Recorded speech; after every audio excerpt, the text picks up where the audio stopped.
Bonjour à tous, cette vidéo est la deuxième et dernière d'une série de vidéos de cours traitant un chapitre de fonctions de référence en classe de seconde. À présent, dans votre cahier partie leçon, vous écrivez grand 2 en rouge, fonction de référence et comparaison, suivi de petit a en vert, conservation et inversion de l'ordre. N'oubliez pas de souligner ces titres-là. Mettez la vidéo en pause puis reprenez une fois que c'est noté.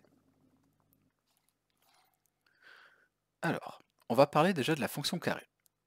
Alors, en ce qui concerne la fonction carré, avant même d'écrire la suite du cours, on va voir un petit peu ce qu'il en est. Alors, prenons ici par exemple le cas de la fonction carré que j'ai représenté à l'aide de GeoGebra. Et ce que je voudrais voir, c'est voir un petit peu ce qu'il en est lorsque je prends par exemple deux nombres réels A et B, mettons.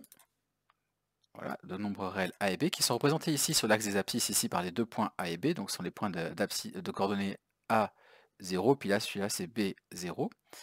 Et le but c'est de voir un petit peu ce qu'on peut dire quand on prend leurs images. Par exemple ici je vais prendre A exprès plus petit que B. Donc A est plus petit que B, 1,2 vous voyez est plus petit que 2,6, et je voulais voir ce qu'il en est des images. Et bien, vous voyez bien que là, l'image par la fonction carré de 1,2, et bien, l'image de 1,2, ici, elle est plus petite que l'image de 2,6. Donc, autrement dit, 1,2 au carré est plus petit que 2,6 au carré. Ça, c'est parce qu'en fait, ici, j'ai choisi des valeurs de A et B qui sont en fait toutes les deux positives. Je suis sur cette partie droite de la courbe. Voilà. Et ça reste toujours valable. Ici, je peux prendre ce que je veux. Dès que j'ai A qui est plus petit que B, eh bien, les carrés aussi sont dans le même ordre. Le carré de A est plus petit que le carré de B. Par contre, qu'est-ce qui se passe lorsque maintenant on passe de l'autre côté de la courbe? On va encore une fois prendre A et B dans cet ordre-là, c'est-à-dire que A est plus petit que B, moins 3,7 est plus petit que moins 2,3. Par contre, maintenant, qu'est-ce qu'on peut dire des carrés? Eh bien, le carré de moins 3,7, on le voit donc ici, le carré de moins 3,7, c'est autour de, alors je peux même prendre, mettons, allez, voilà, on va rester avec moins 3,7. Vous voyez que son image, eh bien, elle est plus grande que celle de l'image de moins 2,3. Autrement dit, ici on avait A qui était plus petit que B, mais son image par la fonction carré, eh bien c'est l'inverse, c'est l'image de A qui est plus grande cette fois-ci que celle de B. Donc, comment on va écrire ça? Dans la leçon, donc vous allez écrire comme moi K de la fonction carré. Eh bien la fonction carré, on va dire qu'elle conserve l'ordre sur l'ensemble des nombres réels positifs. C'est-à-dire que si on prend A et B dans cet ordre, c'est-à-dire que A est plus petit que B, mais que A et B sont tous les deux plus grands que 0, alors A au carré, eh bien lui est plus petit que B au carré. Autrement dit, le symbole qui est ici, là, j'ai recopié le même. En revanche, la fonction carré, elle va inverser l'ordre sur l'ensemble des réels négatifs. C'est-à-dire que si je prends A plus petit que B, mais par contre tous les deux plus petits que 0, eh bien cette fois-ci en passant à la fonction carré, il se trouve que A au carré est plus grand que B au carré. Un petit exemple pour illustrer ceci. Exemple. On vous demande ici de comparer les nombres 1,75 au carré et 2,7 au carré sans les calculer. Autrement dit, il ne s'agit pas de sortir la calculatrice ou même de calculer ça de tête mentalement, il faut faire aucun calcul, simplement essayer d'analyser par rapport à ce qu'on vient de dire et essayer donc de comparer ces nombres-là. Donc comparer, ça veut dire quoi? Ça veut simplement dire utiliser le symbole inférieur, supérieur, voire même éventuellement le symbole égal. Donc ici, on commence déjà par regarder. Les nombres 1,75 et 2,7, on sait qu'ils sont dans l'intervalle 0 plus l'infini, puisque ce sont des nombres positifs. Et en plus de ça, on sait que 1,75 est plus petit que 2,7. Donc vous voyez que là, en fait, on est dans le premier cas, dans le cas de nombres positifs. Et dans ce cas-là, ce qu'on sait, c'est que la fonction carré, elle conserve l'ordre sur cet intervalle, sur l'intervalle 0 plus l'infini. Et donc, en passant au carré, ben, comme j'ai écrit 1,75 plus petit que 2,7, autrement dit 1,75 et 2,7 sont dans cet ordre-là, et ben l'ordre il reste le même ici, c'est-à-dire que 1,75 au carré est plus petit que 2,7 au carré. Voyons notre exemple. On nous demande de comparer les nombres moins 3,15 au carré et moins 1,04 au carré, là encore sans les calculer. Donc vraiment, les valeurs numériques ici ne m'intéressent pas du tout. Ce qui m'intéresse de savoir ici, c'est lequel ici le plus grand ou éventuellement le plus petit. Donc là, comment on procède? Et bien exactement comme tout à l'heure. C'est-à-dire qu'en fait, on va examiner simplement ce qu'il y a dans les parenthèses, c'est-à-dire on va faire abstraction du carré. Ce qu'on sait, c'est que les nombres 3,15 et moins 1,04 appartiennent tous les deux à l'intervalle moins l'infini 0, puisqu'ils sont négatifs. Et en plus de ça, on sait que moins 3,15 est plus petit que moins 1,04. Eh bien, ce qu'on sait, c'est que sur l'intervalle moins l'infini 0, donc on est dans le cas négatif ici, la fonction carré, elle va inverser l'ordre sur cet intervalle. Donc ça veut dire que l'inégalité qui sera écrite ici, là, qui est écrite ici, En passant au carré, eh bien l'inégalité qui est là va être juste inversée, comme son nom l'indique ici. Et donc, moins 3,15 au carré est strictement plus grand que moins 1,04 au carré. Mettez la vidéo en pause pour reprendre la lecture une fois que c'est noté.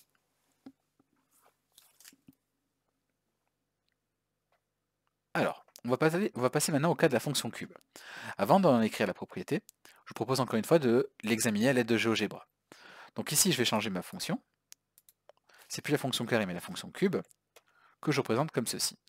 Et puis, pour faire un peu plus simple, je vais prendre ici une valeur de A qui n'est pas trop petite, et une valeur de B aussi pas trop grande si possible. Donc on peut même les prendre comme ici, regardez, même une négative, une positive. En fait, il se trouve que ça ne va rien changer. Regardez, on a bien A qui est plus petit que B. D'ailleurs, là encore. Eh bien, dans tous les cas, vous constatez que l'image de A, elle est toujours plus petite, dans ce cas-là, dans le cas où A est plus petit que l'image de B.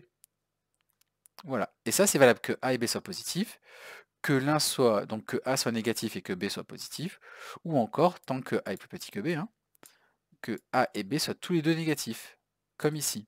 A est plus petit que B, d'accord? Donc c'est-à-dire que B est plus grand que A, et bien c'est encore l'image de B qui est plus grande que celle de l'image de A. Donc autrement dit, eh bien la fonction cube, elle conserve l'ordre dans tous les cas, quelles que soient les valeurs de A et B. Et bien c'est ce qu'on va écrire ici. La fonction cube conserve l'ordre sur l'ensemble de tous les réels. Là j'ai oublié un petit mot, j'ai oublié le petit mot les, de tous les réels. Autrement dit, si A est plus petit que B, alors A au cube est strictement plus petit que B au cube. Mettez la vidéo en pause pour la première fois que c'est noté. Le cas de la fonction carré maintenant. Je vous rappelle que la fonction, pas la fonction carré, mais la fonction racine carrée, pardon, elle n'est définie que sur l'ensemble des réels qui sont positifs, positifs ou nuls. Donc déjà, ça veut dire qu'on va travailler avec des valeurs de A, B qui sont elles-mêmes positives ou nulles. Alors, représentons ça. Qu'est-ce que ça donne? Donc là, je vais définir la fonction racine carrée en tapant dans GeoGebra SQRT pour square root de racine carrée de x. Je fais entrer. Donc là, on voit bien la courbe représentative de, de la fonction racine carrée. A et B doivent être tous les deux positifs, je vous le rappelle. Et bien en fait, si on prend A et B dans cet ordre, et bien leurs images, encore une fois, restent dans le même ordre.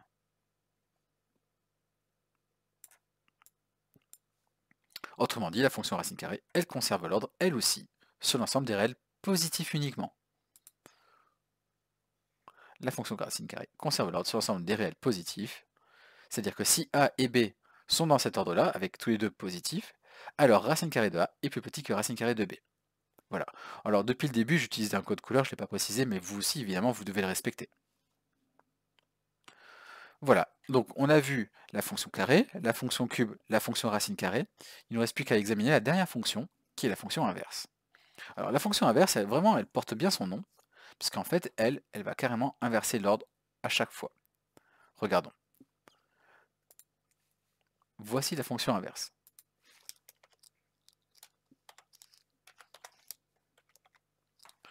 La voilà représentée. Vous constatez une chose ici, c'est que l'image de A, donc là j'ai pris A plus petit que B, alors du côté positif, comme vous pouvez le voir ici, donc c'est-à-dire dans ce morceau de courbe-là, là je me trouve, j'ai bien A qui est plus petit que B, hein, 0,5 est plus petit que 5, et pourtant l'image de A, vous voyez là, elle est plus haute que celle de B. Ça veut dire qu'en fait ici l'ordre a bien été inversé. De même, donc là je dézoome un petit peu, je vais prendre A et B tous deux négatifs, je vais prendre A, pratiquement, allez on va prendre A égale à moins 5, et je vais prendre B, négatif aussi, de ce côté-là, mettons moins 1. Et bien vous constatez une chose encore, c'est que l'image de moins 5, elle est plus grande que l'image de moins 1. Vous voyez, l'image de moins 1, là, ça correspond au point E, et le point E est bien plus bas que le point F. Donc encore une fois, l'ordre a été inversé. J'avais A qui est plus petit que B, et pourtant l'image de A, elle est plus grande que celle de B. Alors on va l'écrire. La fonction inverse, elle inverse l'ordre sur l'ensemble des réels, positifs ou nuls. Autrement dit, si A et B sont strictement positifs avec A plus petit que B, eh bien 1 sur A est strictement plus grand que 1 sur B. C'est-à-dire que le symbole qui est ici, là, avec A plus petit que B, ce symbole-là, strictement plus petit, a été inversé. Je l'ai écrit dans l'autre sens. De même, la fonction inverse inverse l'ordre sur l'ensemble des réels négatifs ou nuls. Autrement dit, si je prends A et B dans cet ordre-là, donc A strictement plus petit que B, avec A et B tous deux strictement négatifs, eh bien là encore, 1 sur A est strictement plus grand que 1 sur B. Vous pouvez mettre la vidéo en pause, puis reprendre la lecture une fois que c'est noté.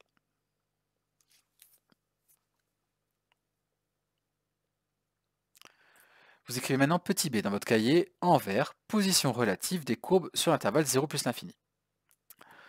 Alors, voyons. Ici, il s'agit de comparer en fait trois fonctions de référence. La première, c'est la fonction qui a x associe x. Son équation, c'est y égale à x. D'ailleurs, c'est la courbe représentative d'une fonction qui est linéaire. Donc voici sa courbe, là, ici c'est une droite, évidemment. Elle passe bien par le point de coordonnées 1, 1, 2, 2, 3, 3, etc. Ensuite, la courbe C2. Ça, c'est un morceau de courbe que j'ai tracé ici. Alors, je travaille sur l'intervalle 0 plus l'infini, c'est-à-dire que les nombres négatifs pour x ne m'intéressent pas. Donc, ici, c'est la courbe représentative de la fonction carré, comme vous pouvez le voir. Vous voyez que là, ici, elle est en dessous là, de la courbe en vert. Par contre, à partir de 1, à partir de x égale 1, elle passe au-dessus. Et enfin, la courbe C3, ici, que je représentais, c'est la fonction cube. Donc, j'ai respectivement x en vert, x au carré en rouge et x au cube en bleu, ici. Alors, qu'est-ce qu'on peut dire? Bien, vous constatez une chose ici, c'est que sur l'intervalle 0,1 et sur l'intervalle 1 plus l'infini, il y a des comportements qui sont complètement à l'opposé. Ici, vous voyez que la verte est au-dessus de la rouge qui est au-dessus de la bleue, alors que là, à partir de x égale 1, c'est l'inverse. La bleue est au-dessus de la rouge qui est au-dessus de la verte. Autrement dit, la verte passe en dessous. D'accord? Donc elle est d'abord au-dessus, la verte, puis après elle passe tout en dessous. Et bien ça, on va le traduire mathématiquement. Sur l'intervalle 0,1, la courbe C1 est au-dessus de C2, donc sur l'intervalle 0,1, j'ai dit, la courbe C1 est au-dessus de C2, qui était même au-dessus de C3. Autrement dit, pour tout réel x compris entre 0 et 1, x, qui correspond à C1, est supérieur ou égal à x carré, qui correspond à C2, qui est supérieur ou égal à x au cube. Ensuite, sur l'intervalle maintenant 1 plus l'infini, c'est donc l'inverse. La courbe C1 est en dessous de C2, qui était même en dessous de C3. D'accord? Autrement dit, C3, c'est celle qui est la plus au-dessus.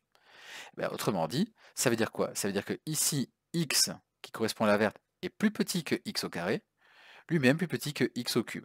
Autrement dit, x au cube est plus grand que tous les autres. Ce genre de propriété, là, ici, sera tout à fait est important et on s'en servira en exercice plus tard. Vous pouvez à présent mettre la vidéo en pause, noter le contenu de toute cette page-là. N'oubliez pas d'ailleurs de découper et de coller la figure que je vous aurais fournie dans le document que je vous ai cité précédemment dans la vidéo numéro 1. Mettez donc la vidéo en pause, et une fois que vous aurez terminé de noter tout ceci, le cours sera terminé. Je vous remercie d'avoir suivi.